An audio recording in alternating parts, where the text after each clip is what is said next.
আসসালামু আলাইকুম। আজকে আপনাদেরকে দেখাবো 5 স্টার স্টাইলে বিফ শিক কাবাব ম্যারিনেশন পদ্ধতি। তো এখানে 1.5 কেজি গরুর মাংস আছে, সলিড পিস। তো প্রথমে আমরা লবণ এবং মরিচের গুঁড়ো দিয়ে ভালো করে একটা কোটিং করে নিব। এরপরে দিচ্ছি আদা আর রসুনের পেস্ট 2 চামচের মতো। তারপর দিচ্ছি পেঁয়াজ আর সরিষা বাটা একসাথে পেস্ট করা 1 থেকে 1.5 চামচের মতো। এখানে আছে জয়ফল, জয়ত্রী এবং পোস্তদানা, সাথে বড় এলাচ একটা পেস্ট 2 চামচের মতো। এখন দিব বাদাম বাটা বা বাদামের পেস্ট, যে কোনো বাদাম 2 টেবিল চামচের মতো।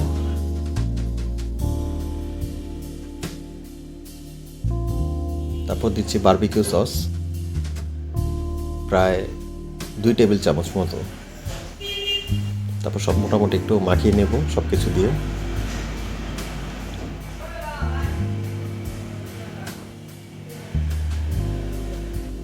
ভালো করে মাখাতে হবে যাতে সবগুলো উপকরণ ভিতরে ঢুকে। তারপর আমি দিচ্ছি টমেটো কেচাপ আন্দাজ মতো, বা আপনারা 2 থেকে 3 টেবিল চামচ ইউজ করতে পারেন 1.5 কেজি মাংসের জন্য। আমি প্রাণ কোম্পানির টমেটো কেচাপ ইউজ করছি, আপনারা যে কোনো ব্র্যান্ড করতে পারেন।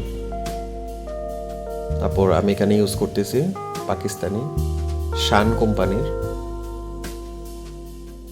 বিফ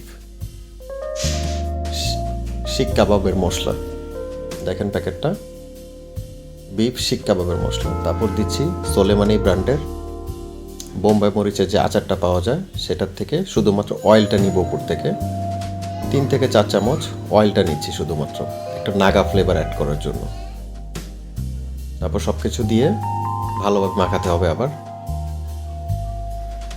আপনার 2 থেকে 3 টেবিল চামচ টক দই দিয়ে নেবেন, পানি ছাড়ানো টক দই। তারপর মাখিয়ে নেবেন ভালো। ব্যাস, আমাদের তৈরি হয়ে গেল শাহি শিক কাবাবের ম্যারিনেশন। এরপর আপনারা যে যেমন পারেন বারবিকিউ করে নেবেন। আশা করছি একটু ডিফারেন্ট ফ্লেভার পাবেন। সবাই বাসায় ট্রাই করে দেখবেন একবার।